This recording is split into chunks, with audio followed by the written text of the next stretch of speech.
If you understand English but struggle to speak confidently, if you feel nervous the moment someone starts asking questions in English, or if you are scared of the IELTS speaking test, then this video is exactly for you. Hi everyone, welcome back to the channel Sarah and Boniface Inspirations. Today we are going to talk about the IELTS speaking module in a very simple, practical and easy to understand way. And honestly, these tips are not only helpful for your IELTS test but they can also improve your daily English conversation, confidence and communication skills in real life.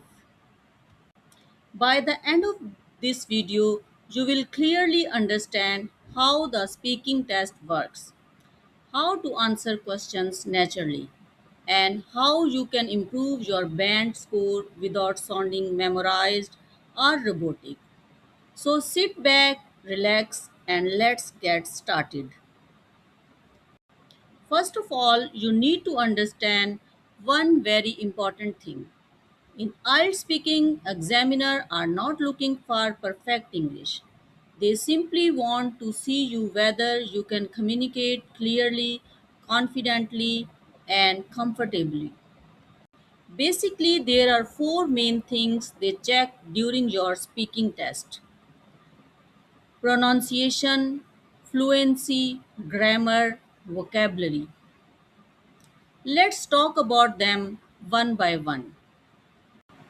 A lot of students think they need a British or American accent to get a high band score. That's completely wrong. IELTS examiner do not give marks for accent. They only check whether your pronunciation is clear and understandable. So whether you say cat in British style or an Asian style, it's absolutely fine as long as the listener understands you. For students from Pakistan, India, Bangladesh, Nepal, Sri Lanka, and many African countries, there are a few sounds that can really improve spoken English. For example, C should sound clear like k, T should sound like t, and P should sound like p. When you pronounce these sounds clearly, your English automatically sound more polished, confident, and excellent. One great tip is this: whenever you listen to English audio or watch IELTS videos, try copying the speaker's style with them. It helps a lot. Now let's talk about fluency. Fluency does not mean speaking fast. Many students think that if they speak quickly, they will get a high band score. Actually, speaking too fast can make your English unclear.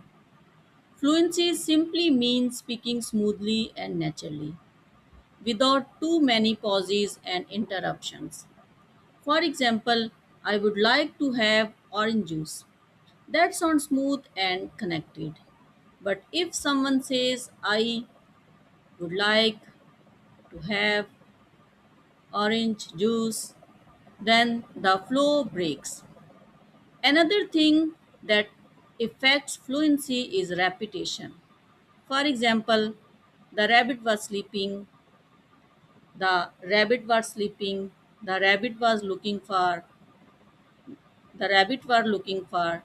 Too much repetition lowers your score. Also avoid fillers like like, I think.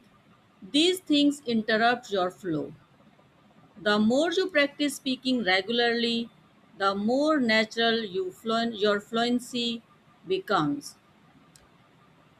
Want to improve your English speaking skills with confidence? Online English spoken classes are now available at Sara or Boniface Inspirations. Whether you want to speak fluent English for daily conversation, interviews, studies, IELTS preparation, or personal confidence, these classes are designed to help you speak naturally and comfortably. Classes are available online, so you can learn from anywhere. Limited seats are available. Book your seat now by email rasbm1980@gmail.com. Now let's move to grammar. And here's something that will make many students feel relaxed. You do not need complicated English grammar to get a good IELTS band score. A lot of students think they must speak like university professors or use extremely difficult sentences, structures that not true at all. In IELTS speaking, the examiner mainly checks whether your sentences are correct, clear, and meaningful. Most speaking questions usually revolve around few common tenses, such as present simple, past simple, future simple, present perfect continuous. If you become comfortable using these naturally, you are already on the right track. You should also know how to use helping words like can, should, could, might, would. For example, I would love to travel abroad someday because I enjoy exploring different cultures. That simple sentence, but it sounds natural and confident. Or I have been learning English for the last 2 years. Again, simple grammar but perfect suitable for IELTS speaking. Remember one thing, the examiner is not searching for perfection.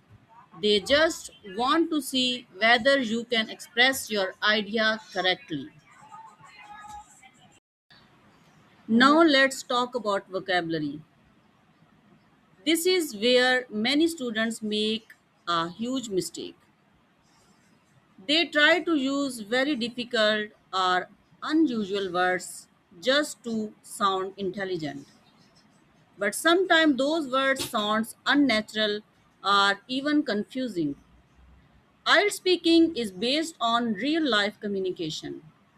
The examiner wants to hear vocabulary that fits the topic naturally. For example, imagine the examiner asks, "What do you usually do on weekends?" Instead of repeating weekends again and again, you can use expressions like days off, free days, spare time, weekends.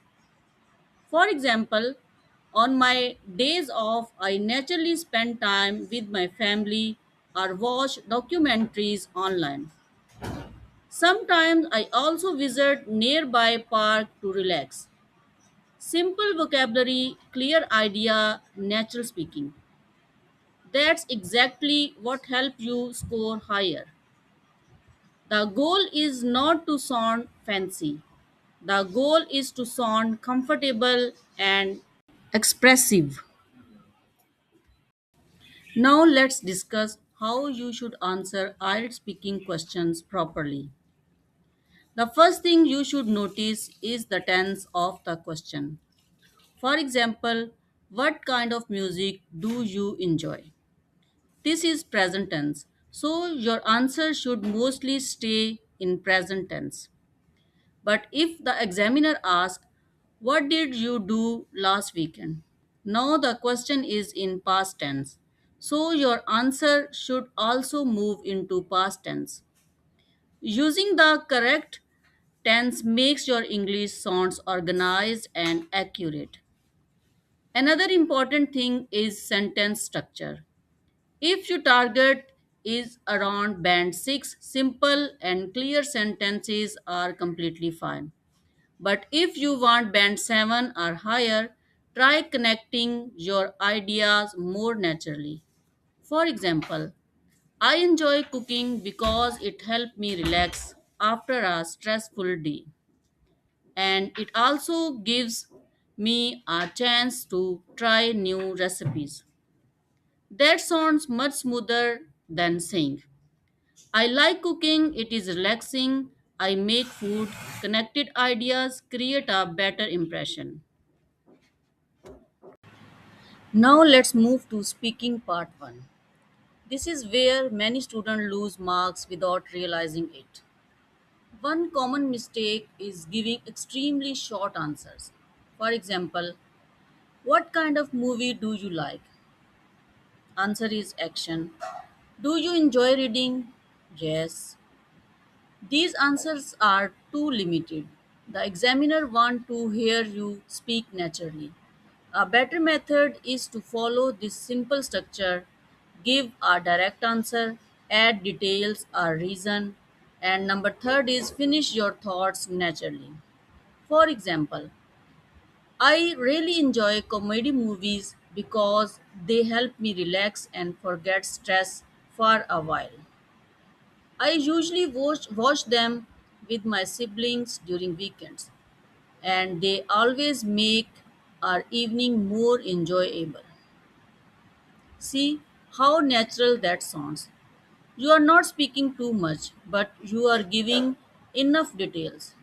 Usually, around 4 to 6 meaningful sentences are enough for part 1 answers. Now, let's talk about the cue card section, which is speaking part 2. This is the part that scares most students. You get 1 minute to prepare and then you speak for 1 to 2 minutes. But honestly, the biggest problem is not English. The biggest problem is nervousness. Many students panic and try to make their answers perfect. Don't do that. Instead, focus on speaking naturally, continuously. The first thing you should notice is the tense of the cue card. For example, describe a teacher who influenced you. This topic is mostly about the past. So, naturally, your answer should mainly use past tense. Another important thing you can be creative. You do not always need to tell your real life story exactly as it happened. You can add small detail to make your answer more interesting and easier to continue. For example, she always encouraged me to participate in class activities, and her positive attitude made learning enjoyable. Even if the memory is slightly modified, that's completely okay. IELTS is checking your speaking ability, not your personal history. Also, never ignore the bullet points on the cue card. Those points actually help you continue speaking. Usually, they guide you towards time, place, people, reasons, feelings. If you follow these properly, your answer automatically becomes longer and more organized. And one very important thing: avoid repeating the same idea again and again. Repetition can reduce your fluency score. Now, let's move to the final section, speaking part 3. This is where the examiner checks your deeper thinking and more advanced communication skills. Here, the questions are usually about opinions, comparisons, future predictions, advantages, and disadvantages. For example, do you think technology has improved communication? That's an opinion question. Or is study online better than studying in classroom? That's comparison question. Or how do you think education will change in the future? That's a prediction question. In part 3, your answer should be more thoughtful and detailed. A good structure is answer clearly, explain your opinion, give an example if possible, and finish naturally. For example, I believe online education will become more common in the future because it gives students flexibility and access to global learning opportunities. However, traditional classrooms are still important for social interaction. That sounds balanced and mature. Before ending this video, let me give you one important piece of advice. Please don't memorize answers word by word. Memorized answers often sound robotic and unnatural. Instead, focus on learning useful vocabulary, natural sentences pattern, common ideas, and speaking confidence. That is what truly improves your IELTS speaking score. And remember, fluency does not come overnight. The more you practice speaking English in daily life, the more comfortable and confident you become. Even speaking for 10 to 15 minutes daily can make a huge difference. So that's all for today's video. I hope this lesson helped you understand IELTS speaking in a simpler and more practical way. And remember, these speaking tips are not only useful for IELTS exams, they can also help you communicate better in everyday conversation, interviews, presentations, and real life situations. If you enjoyed this video, don't forget to like, comment, share, and subscribe to Sarah and Boniface Inspirations for more English learning and motivational contents. Take care of yourself, keep practicing, and stay confident.